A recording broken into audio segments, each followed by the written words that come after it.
안녕하세요. 이시우TV의 이시우입니다. 해당 분석은 초안 분석이며 최종 분석과 픽은 하단 댓글에 있는 링크로 문의 주시면 방입장 도와드리도록 하겠습니다. 방입장은 무료로 진행되며 절대 금전적인 요구를 일체하지 않습니다. 이번 분석은 승부식 85회차 국내 축구 총 6경기 분석 진행해 보겠습니다. 현재 울산의 분위기는 상당히 흉흉합니다. 특히 지난 경기에서는 광주를 상대로 U자 빌드업만 하다가 공격을 당해 패배하는 모습을 보였습니다. 물론 정우영이 교체로 들어가 데뷔전을 치르기도 했으나 박용우가 이탈한 이후로 울산의 3선 수비형 미드필더는 최대 약점으로 남아 있습니다.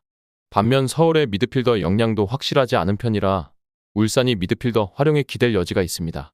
서울이 올 시즌 꽤 기념비적인 시즌을 보내는 이유는 유독 약했던 천적 관계의 팀들을 하나하나 극복해 나가고 있기 때문입니다. 전북을 5대1로 격파한 것이나 지난 경기에서 대전을 상대로 승리를 기록한 것도 최근 5경기에서는 승리가 없었던 상대를 이겨낸 것입니다. 울산을 상대로도 징크스를 깨부술 수 있는 전술적 움직임은 측면의 넓은 활용폭입니다. 다만 풀백들이 넓게 배치되면서 중앙에서의 1차적인 저지가 중요해지는데 현재 서울의 미드필더는 최대의 약점으로 꼽히고 있습니다. 이번 경기는 두 팀의 경기 양상으로 볼 때 오버와 무승부를 기대해볼 만합니다. 서울도 전술적으로 김기동 감독의 색채가 서서히 입혀지고 있어 무시할 수 있는 상대는 아닙니다. 그러나 울산이 정우영을 영입하면서 아킬레스건이었던 3선 미드필더 문제를 해결한 상태입니다. 서울은 미드필더가 최대 약점으로 꼽히는 팀이기 때문에 울산이 중원 전력에서는 우위에 있다고 봅니다. 이 경기는 지공대 속공식으로 팽팽하게 이어질 가능성이 높습니다. 전남은 안산을 이기고 현재 1위인 안양을 추격하고 있습니다. 현재로서는 전남의 공격력을 막아내기 어려운 팀이 많아 보입니다. 물론 전남이 라인을 높이는 특성상 역습을 제어하는데 어려움을 겪고 있는 것은 사실입니다. 무패 행진을 이어가고 있는 상황에서도 무실점 경기는 성남을 2대0으로 이긴 경기 하나뿐입니다. 대신 후반전에 상대를 몰아붙여 결정적인 순간에 강점을 드러내며 전반적으로 강한 공격력을 보여주고 있습니다. 한편 아산은 지금까지 잘 유지해온 무실점 기록이 크게 깨졌습니다. 김포가 공격적인 압박을 통해 아산을 상대했고 이로 인해 아산도 상당히 고전했습니다. 특히 전남은 화력을 앞세워 상대를 압박하는 데 능숙하기 때문에 아산이 3실점을 허용한 것은 아쉬운 결과라고 할 수 있습니다. 아산은 실제로 2022년 이후로 전남을 상대로 승리를 기록한 적이 없을 정도로 전남에게 약세를 보이고 있습니다. 이번 경기에서는 전남의 승리와 함께 오버를 기대해볼 만합니다. 전남이 화력을 강화하기 위해 라인을 높이는 특성을 가지고 있어 실점 가능성도 분명하지만 아산이 공격적인 압박에 무너지는 모습을 보여주었고 전남을 상대로도 약세를 드러내 왔기 때문입니다. 전남이 상대를 몰아붙이는 경우 효율적으로 득점을 올릴 수 있을 것으로 보입니다. 대전의 주요 문제는 공격적인 압박의 효율이 낮다는 점입니다. 이는 이민성 감독이 사임한 이유와도 밀접한 관련이 있습니다. 올 시즌 대전은 전방 압박을 통해 턴오버를 유도하여 득점한 사례가 거의 없습니다. 반면 비슷한 상황의 인천은 라인을 낮게 유지하는 전략을 쓰고 있습니다. 대전은 공격적인 전술을 예고하며 많은 공격수를 영입했지만 황선홍 감독이 세부 전술을 잘 짜서 팀을 이끌어야 하는 과제가 남아 있습니다. 그러나 감독의 커리어도 최근 하락세를 보이고 있어 불안 요소로 작용하고 있습니다. 반면 강원은 압박의 효율이 상당히 좋은 편입니다. 비록 강원이 경기의 점유율을 주도하는 스타일은 아니지만 높은 위치에서의 턴오버를 통해 득점하는 경우가 많습니다. 실제로 강원은 서울과 함께 리그에서 높은 위치에서의 턴오버로 만든 골수에서 1위를 기록하고 있습니다. 양민혁 같은 젊은 선수들이 주목받는 이유도 압박과 결정력을 모두 갖춘 선수들이기 때문입니다. 하지만 강원도 후반전에 힘이 빠지며 약한 모습을 자주 보여주고 있습니다.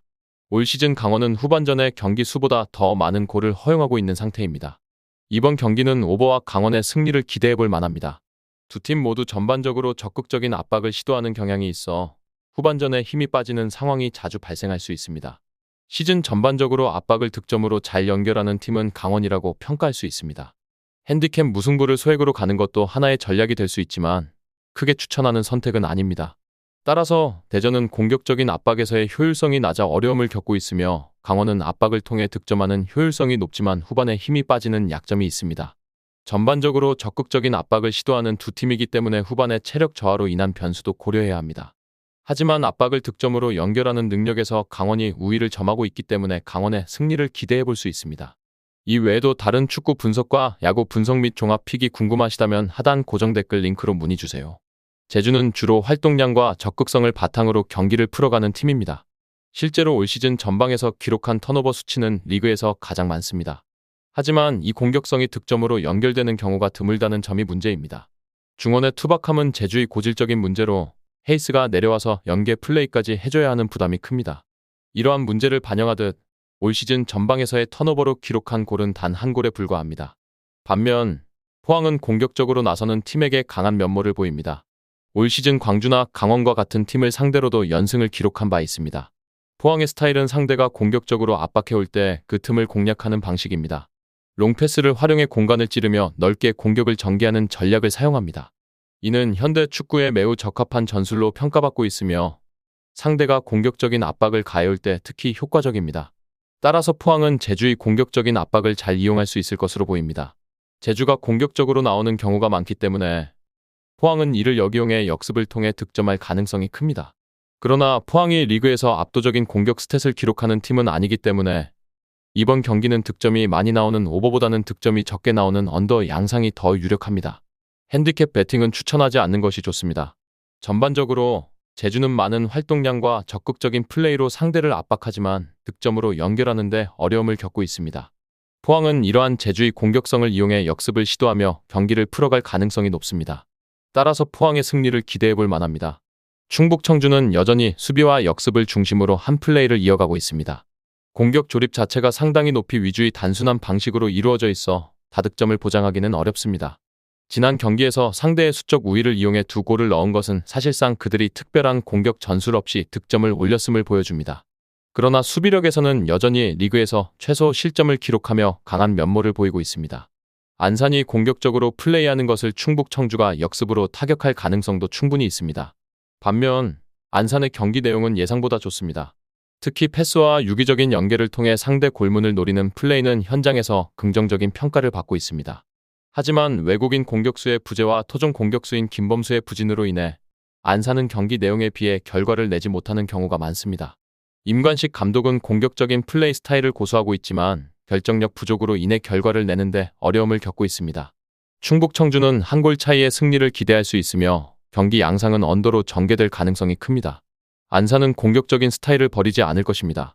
하지만 경기 내용에 비해 골 성과가 잘 나오지 않고 오히려 수비력이 강한 충북 청주가 역습 한 방으로 경기를 가져가는 상황이 예상됩니다.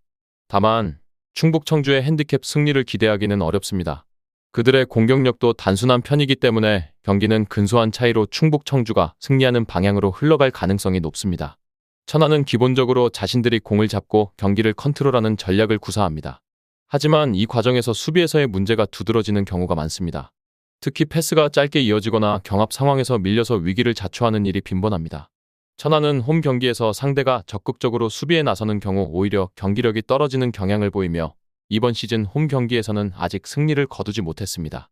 휴식기 동안 해결해야 할 주요 과제는 중원 조합과 결정력입니다. 홍원진은 공격적인 역할보다는 수비적인 역할을 맡는 것이 더 나아 보이며 이종성이 침투 플레이를 더 적극적으로 시도하는 방향으로 전략을 잡을 수 있습니다. 반면 수원 삼성의 공격진은 김주찬을 제외하면 대부분 부진한 상태입니다. 따라서 뮬리치나 전진우 같은 선수들이 더 효율적으로 활약할 필요가 있습니다. 수원 삼성의 승리를 기대할 수 있는 경기 양상은 언더로 예상됩니다. 수원 삼성이 얼마나 결정력을 끌어올릴 수 있느냐가 승부의 중요한 변수가 될 것입니다. 전반적으로 수원 삼성의 경기 내용은 좋아졌지만 김주찬을 제외한 공격수들의 분발이 필요합니다. 천안은 공소유에서 실수가 잦은 편이기 때문에 수원 삼성이 중원에서 주도권을 잡거나 찬스를 만들어내는 데에는 큰 문제가 없을 것으로 보입니다.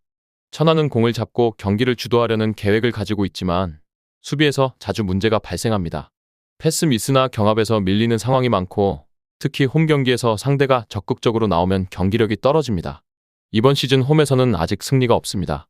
휴식기 동안 중원 조합과 결정력을 개선해야 합니다. 홍원진은 수비적인 역할을, 이종성은 더 적극적으로 침투 플레이를 시도하는 전략이 필요합니다.